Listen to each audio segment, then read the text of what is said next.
All right, hello everybody, and welcome to Geopolitical Trends, where truth matters. Very, very, very excited to be with you on this April 5th. I'm excited because I have a great guest for you guys. As I told you, I will have Larry Johnson here. So he is here, and you are in for an interesting discussion here because we're going to be talking about really what's going on, not just in Europe, NATO, Russia, and so forth, but a whole global stage given the chaos and tensions that's going on. So, but briefly, I want to say hi to everybody. Taiwan Steele, John Smithen, Willie Holman. Thank you all for being here. So I'm not going to waste too much time here. So I'm going to get in right away, bringing in my guest. And hello, Larry. Hi there. How are you? I am well. Thanks for having me. Great, great. It is a pleasure to have you, and I am very, very grateful. My audience here is very, very excited to have you here. So, well, to those who do not know who Larry Johnson is, and by the way, I did put a full link for bio and a link to Larry's Substack in the description. You can look it up there, later on, so because we don't want to waste too much time because there is a lot to cover. But I will provide you a brief, some sort of intro here about Larry being a former CIA officer, and was also at the State Department at the counterterrorism center there. So, and he is currently the managing partner of Berg Associates. So, and you find all the details on this one in the description. So, let's get into the first question, Larry. It's not a question of sort. What do you make out of the Anthony Blinken's statement recently that he's saying that, and I quote here, Ukraine will become a member of NATO. How crazy is this? Yeah, well, it's like someone saying, okay, we're going to take we're a track and field club, and we get together and we run and do all this workout together. So we're going to let a guy with no arms and no legs join us. Okay, that's Ukraine. No arms, no legs.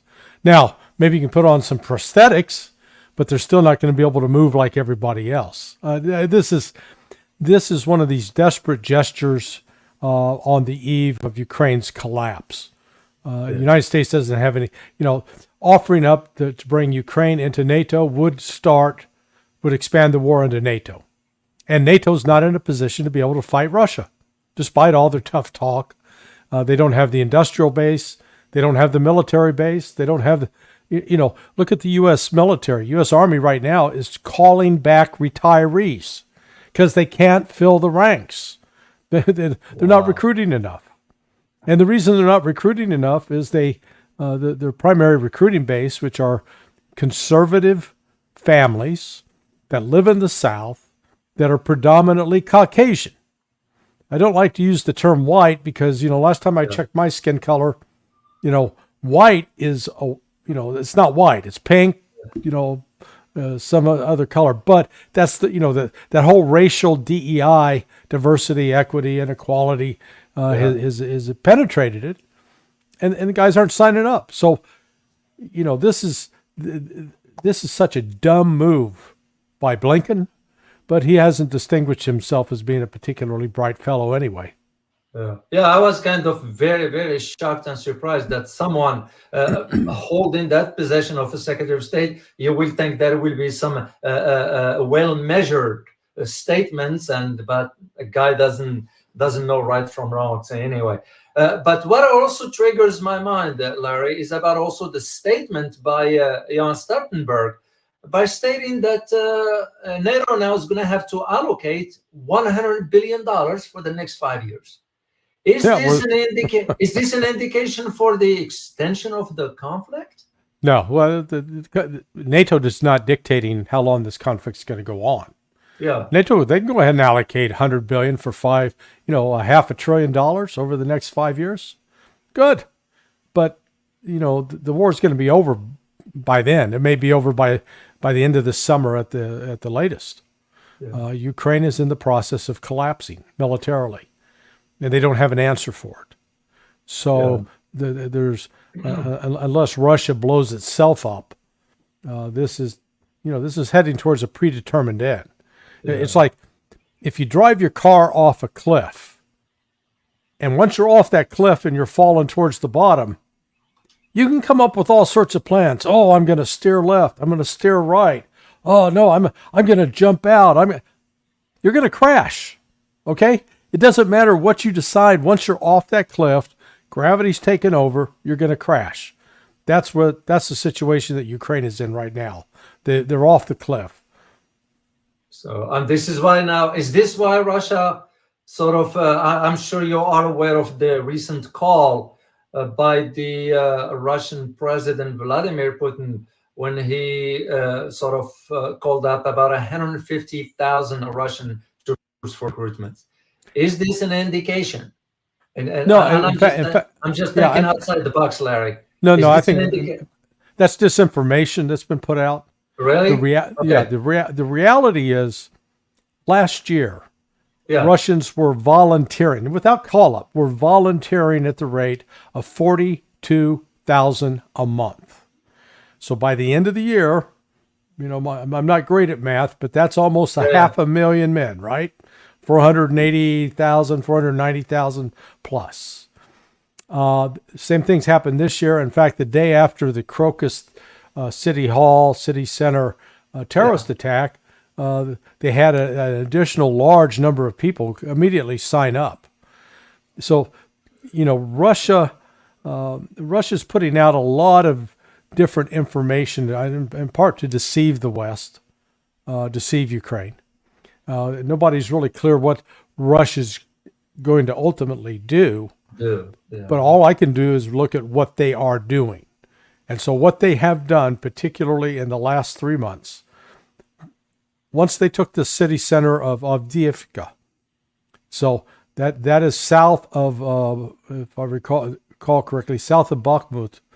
But Bakhmut that they took last May, and then with the fall of Avdiivka, these were like 2 anchor points in the Donbass. Once you break loose of those, there's no real good defensive line past that. Russia then stepped up its use of what are called glide bombs. These were conventional large bombs, 1,500 kilograms, 3,000 kilograms.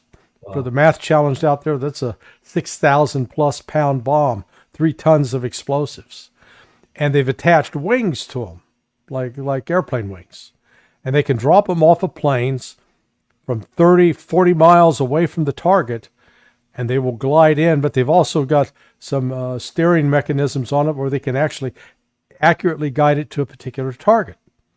So with that, they've been blowing up the thermal power plants, the hydroelectric power plants. They're shutting off the lights in much of western Donbass.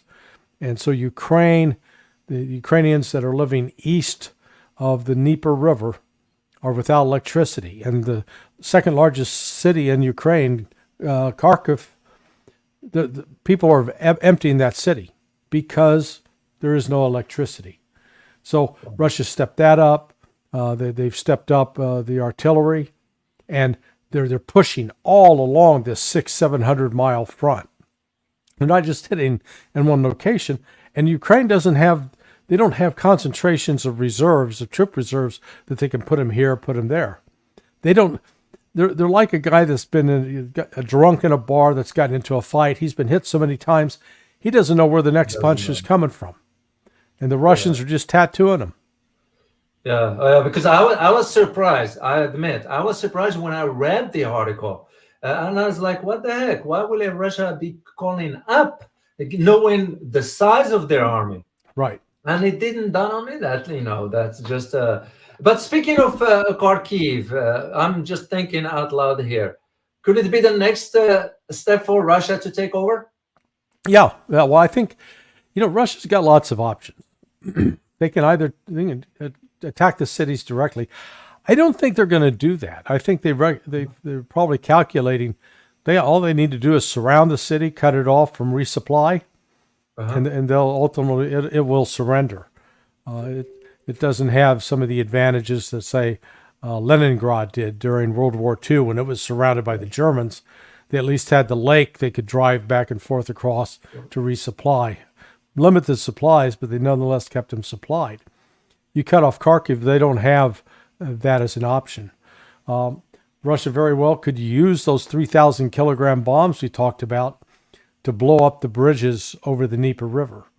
If they take down all the bridges, or at least 90% of the bridges, they are suddenly going to destroy Ukraine's ability to resupply its troops.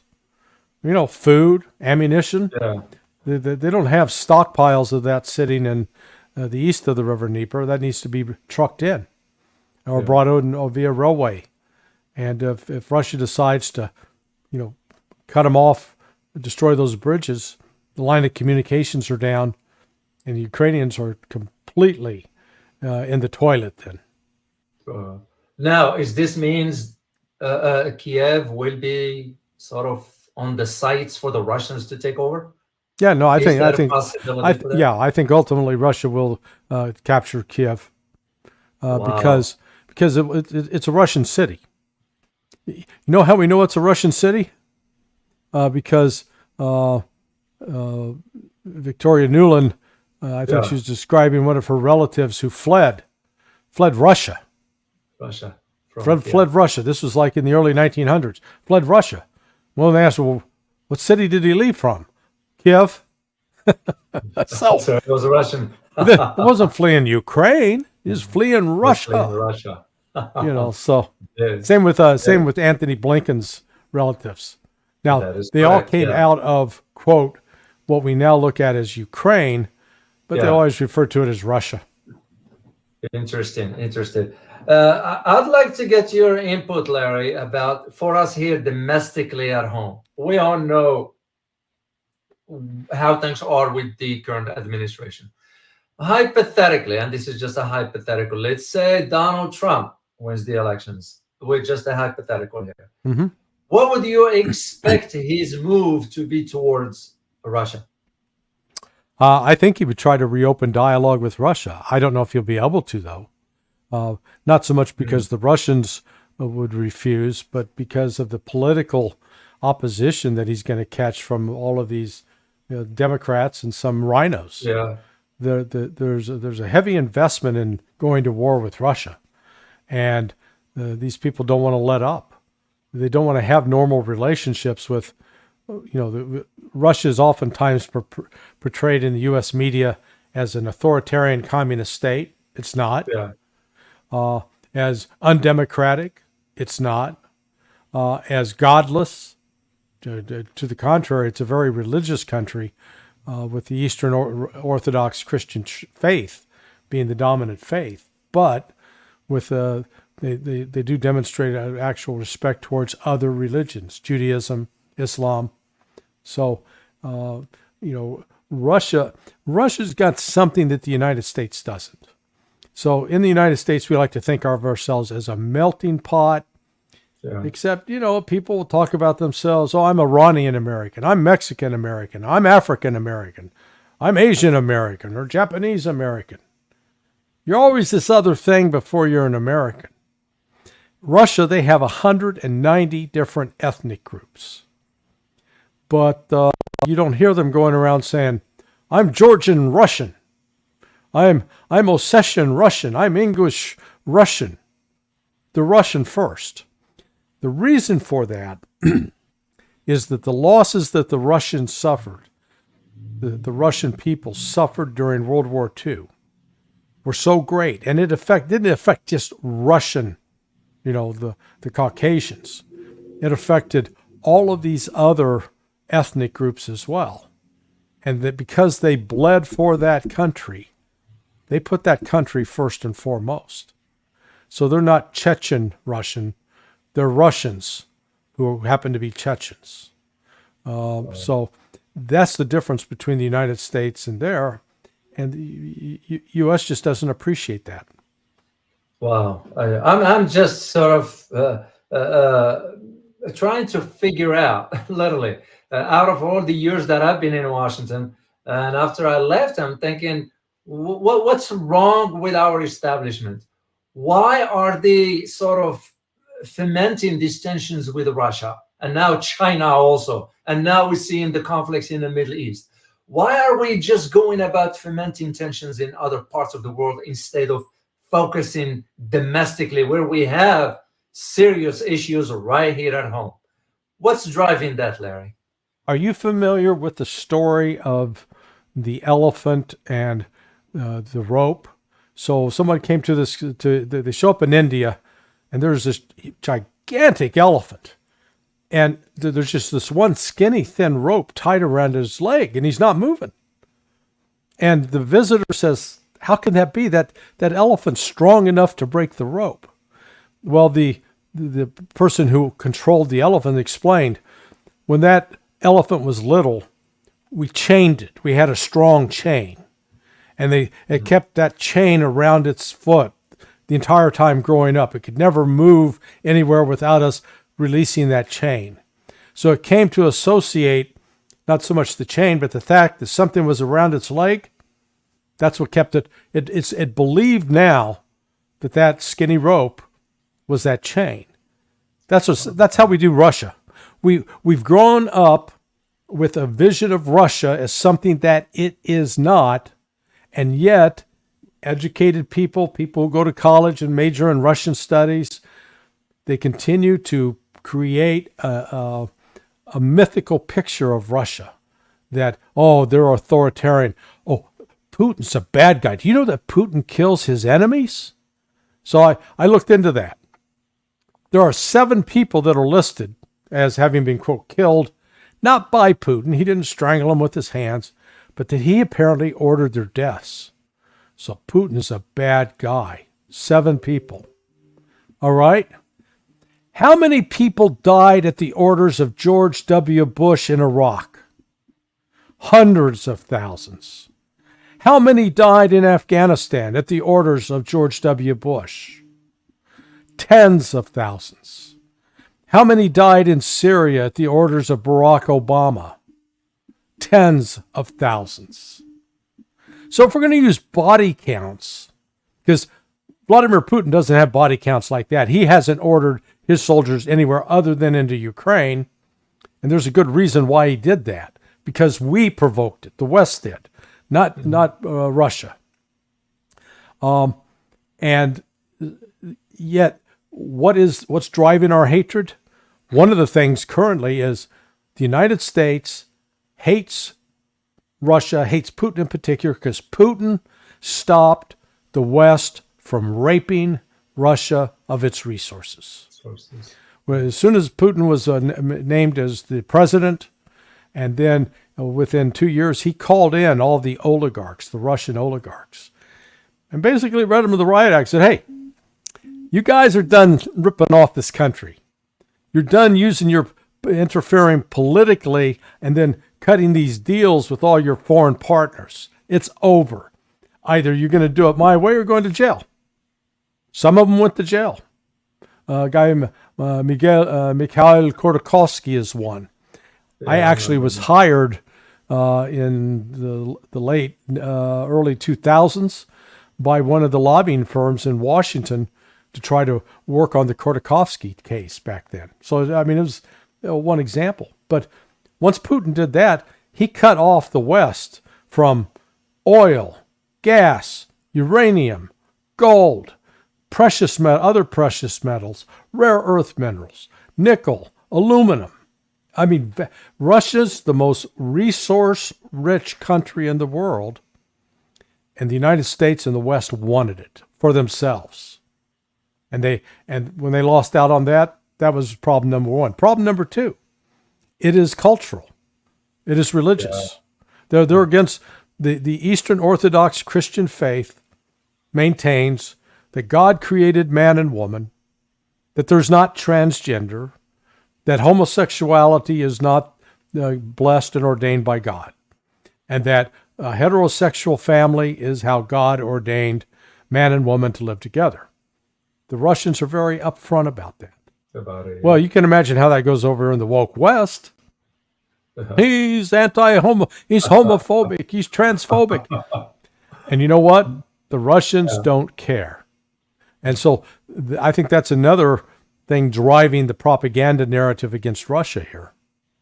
Yeah, very, very interesting. Well, speaking of the resources, Larry, we all saw what happened with the back then I mean, back then, I'm talking about after 1994, 97, somewhere around that time, how, for example, Germany was benefiting from getting a cheap Russian gas. Yeah, yeah. And that translated to an increase. Because anytime we think about the European Union, who we think about? Germany, basically, is the engine of the European economy. And we kind of saw, I was still in Washington at that time, we used to have conversations, and we kind of started to think, wow, they're getting closer, which is the economy of Europe is getting better. Right. And some voices inside Washington at that time said this has to stop. And by any means, I'm sure you're aware of the leaked cable from the back then the ambassador of the U.S. to Moscow, William Burns. Bill Burns, yeah. Current CIA director, by which he mentioned about you're going to have to destabilize the Russian regimes, which didn't work anyway. My question is, did the European understood what are they getting to when they embark on these so-called sanctions against Russia? Because now you look at where the economy is, Europe is faltering. Oh yeah, no, the UK is already in recession. Germany is in recession, and Germany they did it to themselves. But again, the blind hatred they have for Russia. Yeah, this is not something that's just developed in the last 20 years. No, and this is not something that just developed and emerged during the Russian Revolution that led to the establishment of the Soviet communist regime. I mean, good God, Napoleon was invading Russia back in 1812. In 1853-54, you had French, Brits, the Turks invade Russia over the Crimea, and to try and succeeded in preventing Russia for a while from using the Black Sea as having any access to it. So there's been this long-standing Western obsession with Russia and attacking it and trying to control it. And but now we're at a stage where Russia is independent, and it's actually militarily stronger than the West. The West just doesn't want to come to grips with that. Yeah, apparently it appears that the sanctions have backfired. It's not appears. The sanctions have backfired absolutely, on the absolutely. West. Yeah, I mean, I looked at the numbers for GDP for Russia. I looked at their gold stocks. I looked at some other aspects of their economy. It's doing fairly better in comparison prior to the sanctions. Yeah. This leads me, Larry, to talk about Russia and China. It's because I am seeing where the trends are vis-a-vis the multipolarity. Of course, what we do to Russians is the same thing we are doing to the Chinese vis-a-vis the Taiwan Strait.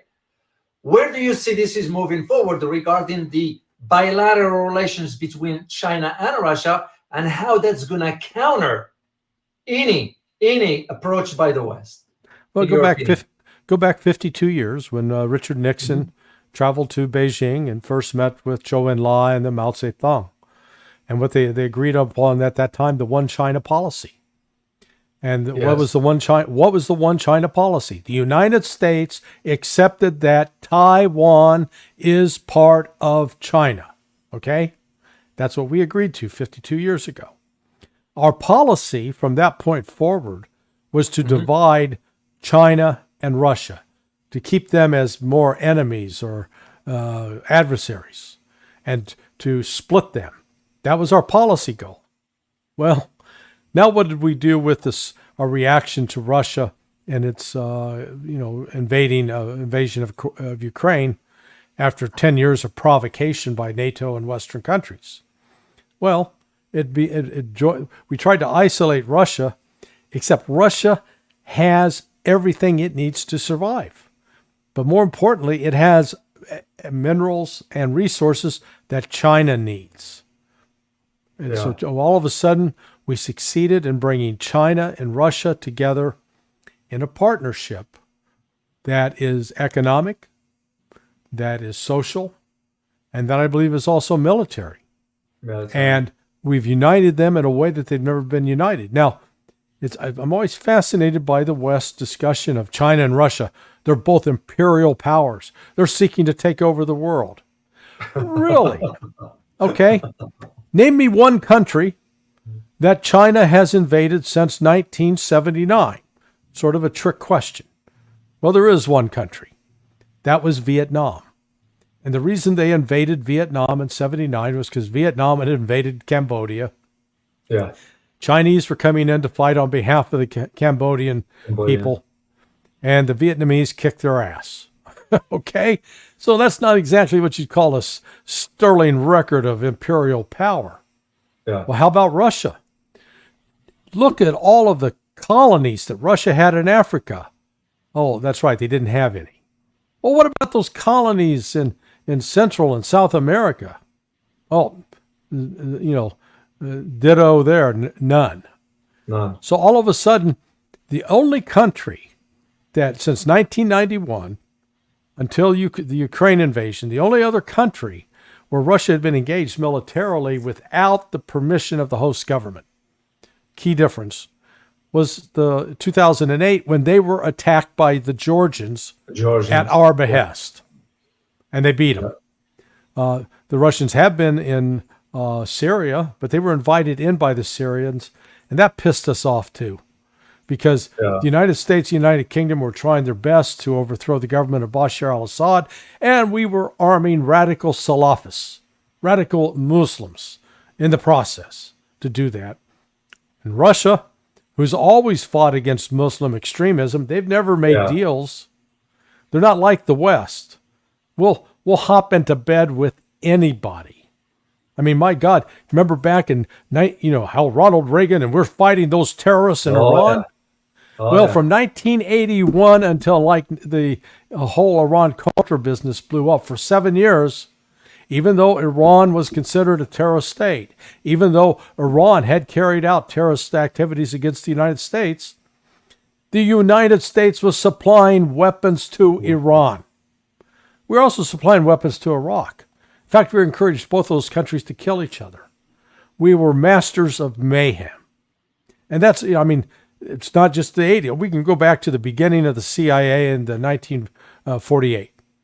The United States has probably been the most pernicious, malevolent influence in the world, in my opinion, when it comes to promoting regime change, creating chaos, and costing the lives of foreign people.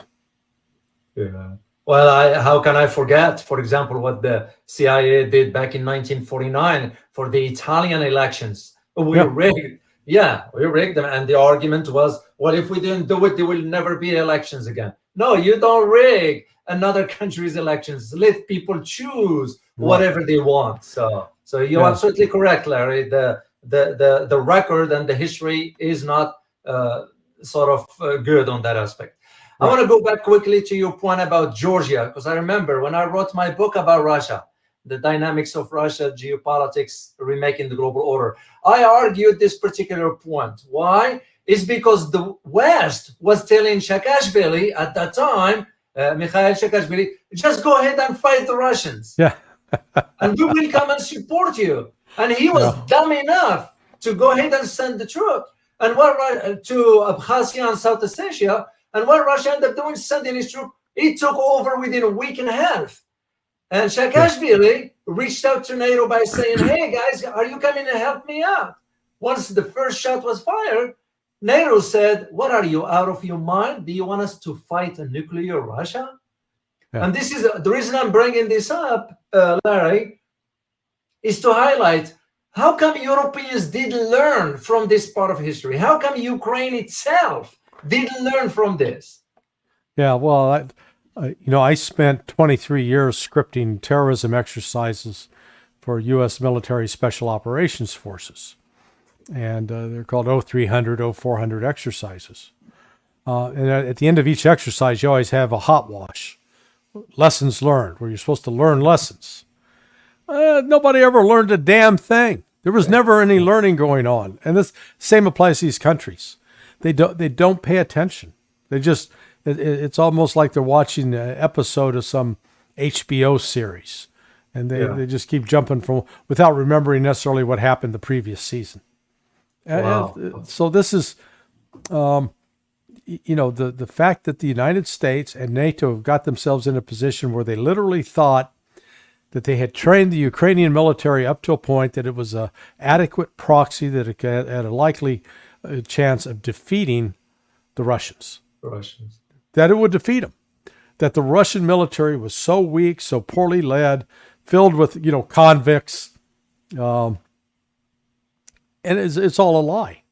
And it's all example.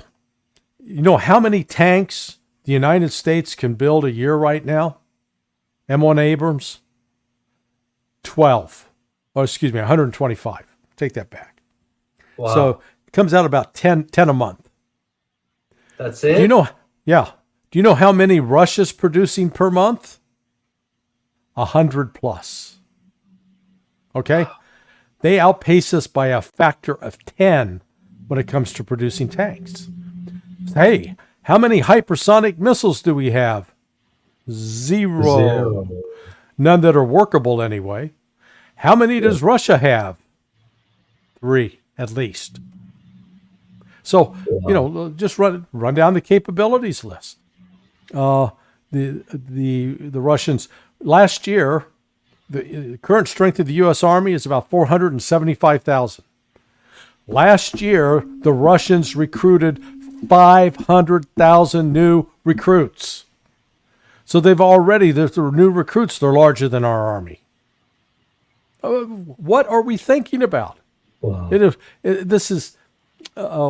Our history is replete, going back to the formation of the CIA, where you did not have people that actually knew Russia, that spoke Russian, that knew the culture, and we decided right off the bat, the Soviets are our enemy, they're communists. We had worked with them during World War II with no problem.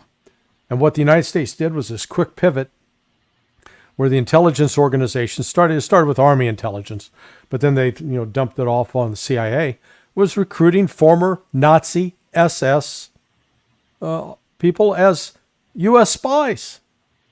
And then we wonder why the Soviets, who lost over 20 million people in that war, looked with suspicion on the West, and they're trying to do it to us again. Yeah. And the West, oh no, we're a peaceful organization. That's why we put together NATO. We say, it's a defensive organization, except it was an organization designed to intended militarily to defeat the Soviet Union. Yeah. Well, that's why most of us in the West, they don't understand, they don't know about, since we are poor, and I say it, I never shy away from saying this. Some of us, of course, I cannot generalize because it won't be right and fair. But the majority of us are poor readers of history. We don't read much about history. And This is one thing that I believe, Larry, a majority, if you ask an average Joe, average Jane here, who won the World War II? They will tell you right away, America. Well, it wasn't the U.S. It was the Soviet Union because it got involved. If the Soviet didn't get involved, we would have not got involved too. And we changed history by manipulating it, and we became the victorious after World War II. So that just certainly on the European front. Now, we can make the case that the one war the United States did fight and win was in the Pacific Theater, because that was basically U.S. against the Japanese with some minimal help from the Brits. Yeah. But what happened against defeating Nazi Germany? The Soviets they did all the heavy lifting there. Yeah, I had a chance when I was in Poland a few months ago. I went to a cemetery where I saw just the graves of the Russians. There were no flags, there were no names, just the Russians. And I was told this section is for the Russian soldiers who fought to defend Poland at that time. So it was very, very. Now that I see how even what's his name, the Prime Minister of Poland, Donald Tusk. Yeah, his arguments are so. I mean, it's pathetic for how the Western leaders now articulating the arguments that doesn't have any base to it. Right. It's kind of like, why would Russia be thinking about taking over Europe? Russia has no interest in that. So it just to me, it's just like, I don't know, it's just for domestic consumption and so forth. You mentioned the Pacific theater. I'd like to get your assessment, Larry, as to why NATO now is considering opening an office in Tokyo, in Japan. Well, we're the What three. is NATO's going to be? We're the 3-year-old kid with a hammer. Everything looks like a nail. That's all we know how to do is hammer stuff. And so we are convinced. Yeah. We've convinced ourselves that China is our greatest threat, the greatest. And I was listening to John. I like John Mearsheimer, but I was listening to him last night, and he was talking about, oh God, China is trying to be dominant in that part of the Pacific, and we can't allow that. And I'm going, what in the name of God are you talking about? Of course, that's their neighborhood. The same as North America is our neighborhood. We want to be dominant in our neighborhood, but our rule is this. We're the only ones that can be dominant. We're the only ones that can rule the world. Everybody else has to bend the knee and kiss our ass. And you know what? Rest of the world's going, I didn't bring enough chapstick for that. I'm not doing that. I've done genuflecting before the United States. Yeah. And when you run down the list of the countries where the United States has been involved with regime change, whether, we're talking about Iran with Mossadegh, Guatemala with Arbenz, go through Venezuela, through Argentina, through Brazil, through Greece, through Italy, throughout the world. And it's been this, Tim Weiner wrote a book appropriately titled Legacy of Ashes. And it really details the first 60 years of the CIA. And it was like one botched covert action after another, all for the purpose of regime change. 1964, we helped overthrow the king and install the Baathists. Oh, and who's one of the young officers in that Baathist crowd? A guy by the name of Saddam Hussein. Yeah. So ultimately, we paved the way for putting Saddam Hussein in power. And in fact, in 1980, 81, it was the United States supplying weapons and technology to Iraq, specifically to Saddam Hussein, that was being used to develop chemical weapons used against the Iranians. You got the picture of Don Rumsfeld standing there smiling with Saddam. Yeah. Then all of a sudden, Saddam's our enemy. I mean, the rest of the world has awakened. They're sick and tired of America's hypocrisy. Yeah. And that's what it is. And I think also, Larry, we have abused this power that we've been granted after World War II. Yeah. We have not used it wisely, per se. So no, I agree. Sanctioning, because that's, to me, it comes with that responsibility. Just because you have power doesn't mean you have it all if you don't use it wisely. You mentioned Iran, and I'd like to get your input, of course, Larry, if that's okay with you, about where do you see the Middle East moving forward? And I want this from the perspective of what do you see the role of Russia into all this, given the partnership on a military level, and of course on other aspects as well, a strategic one that is between Iran and Russia. Yeah, Iran's current goal right now is to avoid a direct military confrontation with the West, and the West is doing everything in its power to try to provoke it. Wow. But I think both the Russians and the Chinese, working with the Iranians, are taking the long view. So they both have strong relations with Iran. They have conducted now, this is year 4, I believe, of annual joint naval military exercises there in the Persian Gulf. And they've also conducted some joint ground military operations. So that's sending a clear message to the West that if they attack, the West attacks Iran, Russia and China are going to have its back. And so the West is looking at more than just having to deal with Iran. That's number one. The Iranians have suffered. The popular Western meme is that Iran's the number one sponsor of terrorism in the world. No, it's not. The United States is. The United States is the number one sponsor of terrorism in the world. Just these terrorist attacks that took place overnight, last 24, 36 hours in Iran out of Baluchistan. Yeah, at the border. The Baluchis down there have had a long-standing relationship with the CIA. Yeah. I know that personally, not from my days at CIA, but one of my good friends who was in a top secret military unit that was involved with doing spying overseas. He was involved with with trying to rescue American hostages in Iran in 1980, and he was on the ground in Tehran for that. But in the lead up to that, as they were collecting intelligence about what to do, he was used in a rug store in Bethesda, Maryland, just on Wisconsin Avenue, called Parvani, or Parzani, I think it is. And why? Because they are Baluchis, and they have Baluchi family members, and information was being passed in rugs, notes put in rugs that were being passed, and it was getting passed to U.S. intelligence. So that's how I know that there's long-standing relationships. So here's Iran getting terrorist attacks. They've had, going back 14 years, Iranian scientists assassinated by intelligence operatives linked to the United States and to Israel. So, and then, the killing of Soleimani, the killing of this general the other day, the two generals at the Iranian consulate there in Damascus. Yeah. With all of that, Iran is not lighting off mass waves of terrorist attacks. They're acting with moderation and restraint.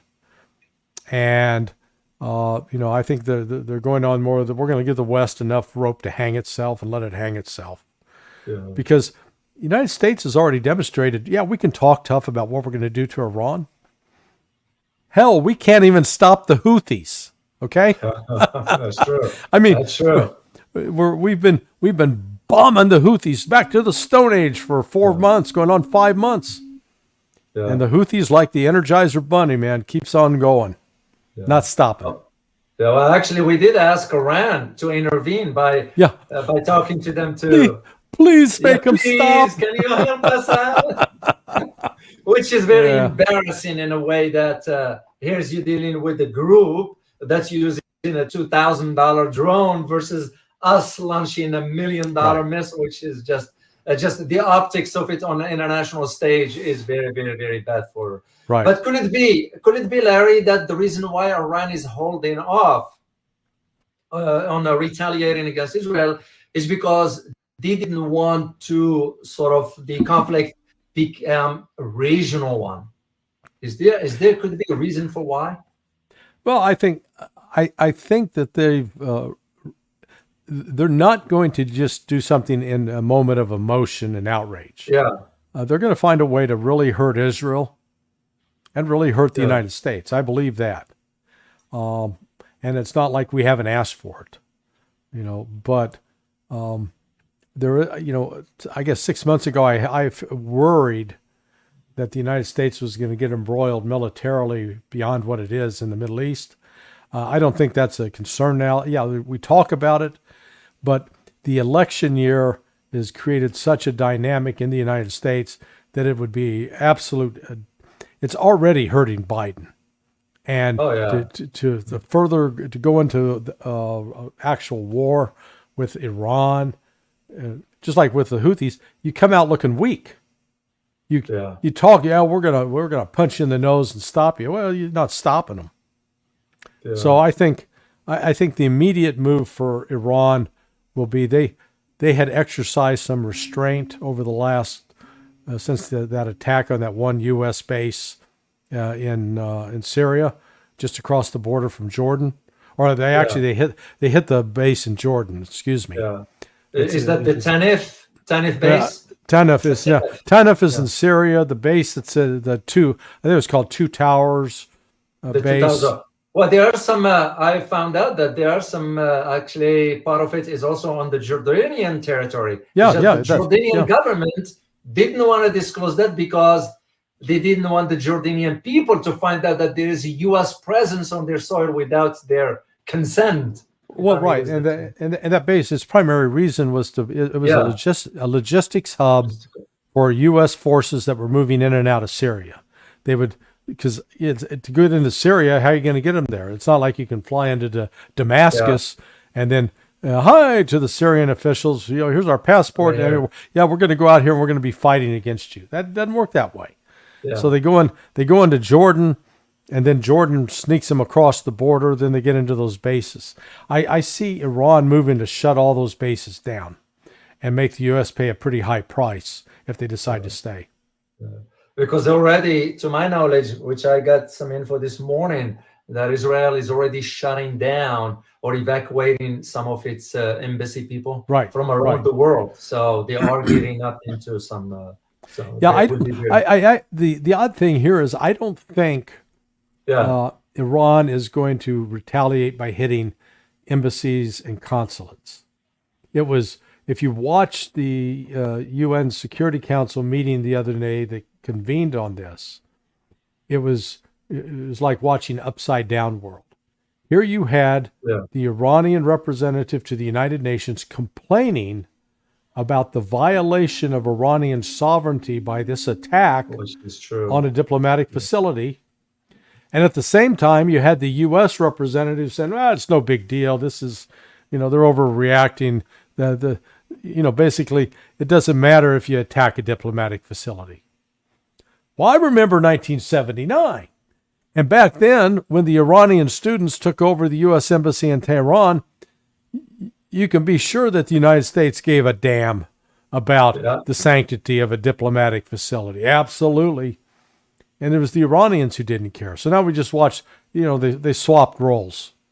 The United States is basically sanctioning attacks on diplomatic facilities. Wow. It'll be very interesting to see how this develops. So, I want to touch on Africa, since we are doing a tour around the world. This is why you guys, someone like Larry, you ain't going to find this information elsewhere. So that's why I was very excited when Larry responded to my email. Said, sure, I will come on your show and so forth. So, for Africa, there is now a military joint exercises between Russia and Eritrea, to my knowledge. But this one also has to do with Niger and Russia. Well, Russia is providing now some military training to Niger. Is this fait accompli that the West presence in the Sahel region is over permanently? Yeah. I mean, the United States has treated these African countries like plantation slaves. The best way to look at it. Pat them on the head, throw them some trinkets, and just hope that they're obedient. Well, they've awakened. They're sick and tired of the colonial influence, not just of the United States, but of the French, the Germans, the Belgians, the Brits. The entire continent of Africa, when you think about it, it was carved up by every nation in Europe. And then the United States helped sort of enable that. The only two countries that did not establish colonies and kill the locals and take the resources were Russia and China in terms of major world powers.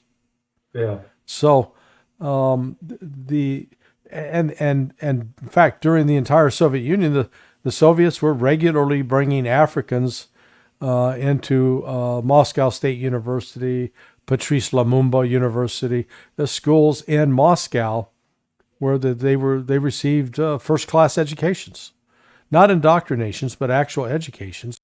I think it went back with good feelings. It's particularly the case since 2000, because Russia has been transformed, and the Russians don't have a history of racism. Europe does, United States does. It wasn't Russia. The word slave comes out of Slav because of how the Slavs were treated. They got the first slave treatment. And I think that element resonates with several of the different African countries there, particularly in the Sahel. Yeah, well, especially now that Russia has forgiven some of the debt for about $20 billion to some African Right, nations. So right. you would think the IMF or the World Bank will do this. Yeah, I don't yeah. think so. Hey guys, before I forget, just prepare your questions because we're gonna. I still have to tackle one particular topic with Larry here, and I'll open the floor for a few questions for from you for Larry, and we'll just go from there. My last point, Larry, I want to talk about, it has to do with two. They are somehow separately, but we can see the link of them. Well, one of them has to do with I'll go back to Ukraine and so forth. When Russia now is issuing an ultimatum to Ukraine, either negotiations or the ruin of Ukraine completely. Yeah. No. Is there a possibility? And I wanted to ask this question based on the rumor. I couldn't confirm this yet. And if you know the info, please share with us here. That the U.S. has evacuated comedian Zelensky out of Kiev. No, I have not heard that. This morning. You picked that up. You picked that up today. Yes, this morning. And usually I don't go full speed with something until I confirm and check. So to me, put the two things in perspective. The Russians asking, not asking, but rather it was an article in a newspaper. It was reported by the Russian newspaper Gazeta. It says likely the Russian-Ukrainian war over the next few months will lead to a significant destruction in Ukraine as Ukrainian raid, as you know, the fuel and energy complex inside the European parts of Russia. And this is what I'm saying. If this is true, that the U.S. was able to evac comedian Z, is this why Russia is saying you either negotiations or you risk the full destruction? Well, you had a conversation 2 days ago between Shoigu, Minister of Defense. And remember, Shoigu, again, he's one of these ethnic minorities that comes out of one of the republics of Russia that is considered the most dangerous republic in terms of, crime in the streets and such. Here he is, he's risen, sort of another Horatio Alger story, risen to the top. He was on the phone with the French defense minister, and the French said, hey, any chance we can reopen those talks we had going 2 years ago in Turkey? And where, you and the Ukrainians had worked out a deal. Can we go back there? Shoigu said, no. That deal came and went. That's done. So Russia is willing to talk, but not to Ukraine. It'll talk to the United States and Germany and the United Kingdom, but the terms of surrender are going to be dictated by Russia to them, not the other way around. Not the other way. And until the United States, United Kingdom, and France decide that they can't stand the pain anymore, or that they're going to have to find a way out, there won't be a negotiated settlement. Russia is going to win this on the battlefield, I think. Yeah, and it looks like going that direction to me. That's the way I see it. So yeah. It makes more sense because Russia did submit their security concerns back then. They were never taken into consideration.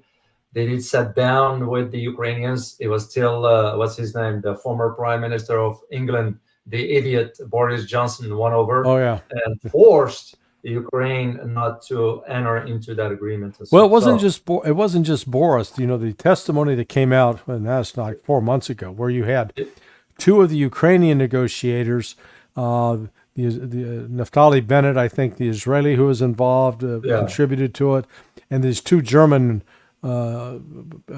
officers, diplomats wrote it up, and the initial pressure was coming from Biden and Lloyd Austin, and then they called Johnson and enlisted him as being sort of a message carrier, water carrier for him. So it was a concerted U.S.-UK effort to shut it down. And the evidence that the agreement had been reached was, if you recall, this was the end of March of 2022. The Russians had there were various reports. It was either a 24-mile column or a 40-mile column of tanks, armored vehicles north of Kiev, poised there. And the way the West told the story afterwards is that because of Ukraine's counteroffensive, the Russians were forced to retreat. Well, that's just bullshit. No, that's a lie. No, it was a lie. That Putin ordered the withdrawal of those units as a sign of good faith that, okay, these negotiations that we have with Ukraine are moving ahead. And as soon as he withdrew those forces, Ukraine withdrew from the deal. Wow. So you can't trust them. You can't trust them. No. And Russia's learned that. They don't trust the West. Yeah. They've got too many examples of the West lying to it. And you go back and look at the different provocations by the West. Yeah. It wasn't Russia that broke out from the treaty that prevented the development of the ABM, anti-ballistic missile treaty defense. That was the United States unilaterally doing that. Yeah. It wasn't Russia. I did the research because when I was writing that book about Russia, it was during also the same time and I noticed how Washington was blaming Moscow for that, which I was like, no, that is not true. That is not right, because it wasn't that way. So the Russians were concerned as to what the U.S. was doing, and that is the reason why. So, and I disclosed it that way with the sources of where I get my information, that it was the U.S. that we draw from it first. So, last thing I want to address, Larry, with you has to do with the Arctic. And when I say Arctic, I am also going to be touching on Finland, given that Finland now it's been sucked into NATO, digging its own graveyard, if I may use the term, because for those whom I'm sure you've read in history that Finland and the Soviet Union back then and Russian Federation have been living in peace for over 50 years. 50 years till they got sucked into NATO. Where do you see that development, given what just happened about a week ago when a U.S. bomber got closer to the Russian border and he was chased out by an Su-57? Yeah, no, Russia has a clear advantage with both using territory, taking control of territory in the Arctic. If nothing else, they're the only one with the icebreakers that can actually operate up there and open up channels for ships. That the West certainly doesn't have anything comparable to compete with them. And these air incidents, air intercepts, that's been pretty routine over the last several years. That's about all the West can do is try to tweak the nose of the Russians on that. But Finland, I don't understand what they're thinking.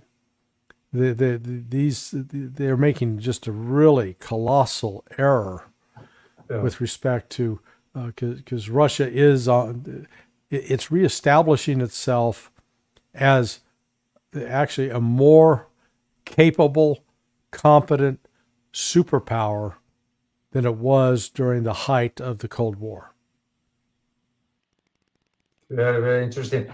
Is this mean, Larry? Please correct me if I'm wrong. Is this means that the new multipolarity or the new multipolar order will be managed by China and Russia? No, they'll be the leading forces in it for sure. But that's what's interesting is, and Putin, he's not paying just lip service to this. He genuinely believes that every country ought to come to the table and have an equal voice and an equal say. That it shouldn't matter how wealthy you are or if you have nuclear weapons or not. That both China and Russia are strongly advocating that the revamping the UN Security Council, that permanent members, there's no reason why the UK or France should be permanent members of that Security Council anymore. There should be one. There should be North America. There should be Europe. There should be Russia. There should be China. There should be Africa. there should be South America. Make those permanent. All those have a permanent member out of all of those. So probably you'd have the biggest problem is Africa, because you get to argue who's the dominant country. Is it Egypt? Is it Nigeria? Is it South Africa? Those would be the big three. Yeah. And who gets to sit at the table? India obviously should be accommodated. China, Malaysia, and Indonesia could make an argument from the size of their populations. Yeah. But pipsqueaks are now into economic pipsqueaks as well, like the UK and France. Yeah. They have no business sitting there as the final arbiters of deals. Yeah. But for India, Larry, I have a question mark on India's role, because to me, India is playing both sides. Yeah. It's I won't trust what Modi's government is doing, but especially now that we're going to be opening a naval logistical hub in India. Well, why the heck are we going there for? Remains to be seen if that's going to come off now, since the West, we already attacked Modi for his, how dare you lock up an opposition political candidate? And the Indians are going, what the hell are you doing to Donald Trump? Don't lecture us. Worry about your own house. Okay? Right. We'll worry about ours, you worry about yours. To me, just the issue with India is both sides. Here, India is part of the BRICS, but also India is part of the Quads. Okay, which side of the fence you stand on? But again, that's just how politics is, I guess. So, all right, guys, I'm going to open these questions for Larry. Just a few questions here. I'll start with the first one here from Matt, Becky, Doc, Dr. O, and Mr. Johnson. Imagine if China had retaliated against the U.S. 25 years ago. Could China be today what it is, in your opinion? Yeah, what do you mean 25 years ago? What retaliated for what? Meaning, if we have sort of reacted to the provocations of the U.S. back then, could we see the still tensions exist today? Well, back then, the United States might have been in a position to cause more damage to China. But right now, the reality is, if it comes to war, the United States will lose. I mean, because attacking our only option would be to try to attack China with nuclear weapons, and that's going to lead to if we hit China with nuclear weapons, Russia will hit us with nukes. Yeah. So there's no, and the United States is going to be entirely dependent upon aircraft carrier task force. And those aircraft carriers are extremely vulnerable to hypersonic missiles and drone swarms, which China has ample supplies of both. So no aircraft carrier will make it in that part of the world. And so how are the U.S. troops supposed to get there? We don't have a Star Trek transporter. Beam them up, Scotty. Beam them down. That's true. Hi, Boone. This is a question from Boone. Boone is an avid supporter of the channel here. So, question: I recently heard war are results of miscalculations. How bad are the main powers today at miscalculation? They are that's the only thing they're good at, miscalculating in a terrible way. They seriously thought that you'd pose the economic sanctions on Russia, you'd cripple it. And what's shocking is they had even analysts telling them that. I have a PhD field in international economics, so I do understand something about it. Yeah. But I was saying from the outset, this is ridiculous. Because Russia's self-sufficient. They're not going to have a McDonald's anymore. Great. They're going to have less cholesterol, fewer among their population. But these kinds of miscalculations, the same with on the military front. So these gross miscalculations can lead to a war that the West is not capable of winning Wow. Wow. One more or two more questions. One from Francis Tango, another avid supporter of the channel. What does NATO actually want? They can't win against Russia. Just sending weapons with that will not win Ukraine. So why still challenge Russia? Well, they still believe that they can defeat Russia. That's the thing. And this whole aid package, the money that's being pumped out, it's not like they're delivering bags of cash to Zelensky, and then he's taking it out to buy new property and more cocaine. Yeah, some of that happens, but the bulk of the money is going to these defense corporations. Most of them are U.S. defense corporations, to commission them to build, to replenish what has been used up, whether it's HIMARS, Patriot missile batteries, and the actual units used to be fired from those systems. So there's a lot of it's the money, but there's also this fervent belief that they can break up and destroy Russia.